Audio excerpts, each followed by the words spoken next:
Welcome back. Today, we're diving into a pivotal chapter, The Sign, where Zarathustra has a major breakthrough. Right. Last time, he'd gathered all these higher men in his cave, but he was feeling a deep sense of despair. Where do we pick up? That's a huge shift from the despair he felt. He's energized. Exactly. And just as he's done before, he speaks to the sun, calling it a great star and a deep eye of happiness. He's projecting his own feelings onto it, right? He feels like the sun, ready to shine and give his gifts. Precisely. But there's a problem. He says, "What would be all thy happiness if thou hadst not those for whom thou shinest?" He's talking about the higher men, who are still asleep in his cave. Yes. He feels this frustration, this proud modesty, because he's awake and ready, but his intended audience isn't. So even with this renewed energy, there's an immediate obstacle. He feels alone. Deeply alone. He states it very clearly. They still sleep, these higher men, whilst I am awake. They are not my proper companions. What does he mean by proper companions? What's the distinction he's making? He's looking for people who are truly on his level, who can understand the signs of his morning. His step, his energy is an awakening call, but they can't hear it. So they might be higher men, but they're not his men. They're still stuck in their old ways. Exactly. He says, "Their dreams still drinketh at my drunken songs." They're only consuming his wisdom on a superficial, dreamlike level. They lack the obedient ear, as he puts it. They can hear him, but they can't truly follow. Right. So, feeling this disconnect, he looks up and hears the sharp call of his eagle. Ah, his animals. He always seems to find more kinship with them. He does. He says, "Mine animals are awake, for I am awake." There's a perfect synchronicity there. They honor the sun just as he does. He sees them as his proper animals, but he immediately follows that by saying he still lacks his proper men. The core problem remains. It does. But just as he says this, something incredible happens.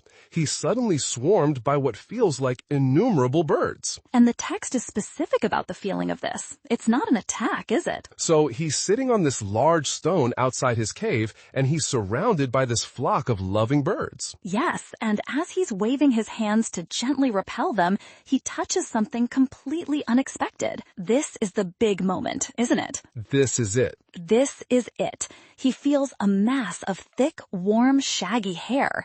And at the same moment, he hears a long, soft lion roar. The lion, it's finally here. And Zarathustra's reaction is immediate. He says, "The sign cometh," and his heart is fundamentally changed. What is the sign? What does the arrival of the lion along with the doves signify for him? It's the arrival of the strength and love he needs to move forward. The lion, a symbol of royal power and destructive courage, is now gentle. And it's acting like a loyal dog, resting its head on his knee. Completely devoted. And the doves, symbols of love and peace, are there too, not afraid of the lion in the slightest. It's so overwhelming that tears fall from his eyes.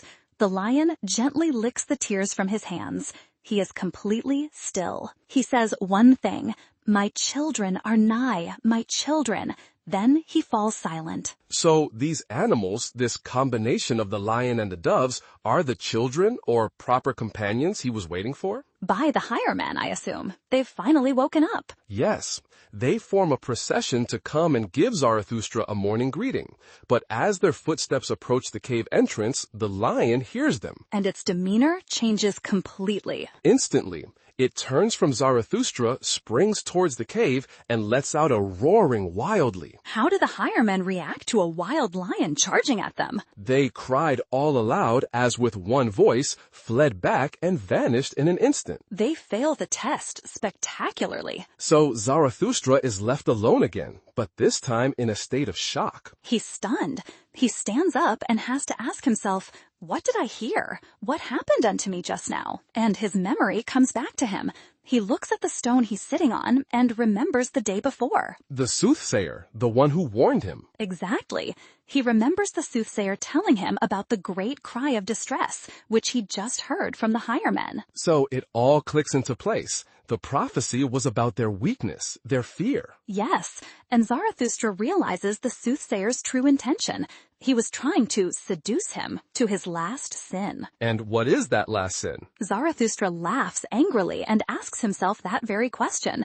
He sits and meditates on it, and then suddenly leaps up. With the answer. With the answer. He cries out, fellow suffering with the higher men. His face turns to brass. Pity. His last sin was the temptation to feel pity for men who were not his true companions. Precisely. And he declares, well, that hath had its time. He is done with it. This is his final liberation, isn't it? He's shedding his last attachment to the old world. It is. He rejects pity and suffering. He asks, do I then strive after happiness? I strive after my work. His focus is now absolute.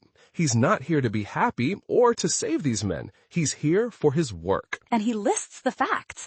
The lion hath come, my children are nigh, Zarathustra has grown ripe, mine hour hath come. All the pieces are in place. The sign has been given and understood. And with that, he delivers his final triumphant declaration. What does he say? This is my morning, my day beginneth. Arise now, arise, thou great noontide. Wow, the great noontide, the highest point, the brightest moment. He is calling it into being. And with that, he leaves his cave, glowing and strong like a morning sun coming out of gloomy mountains. Bringing the story full circle.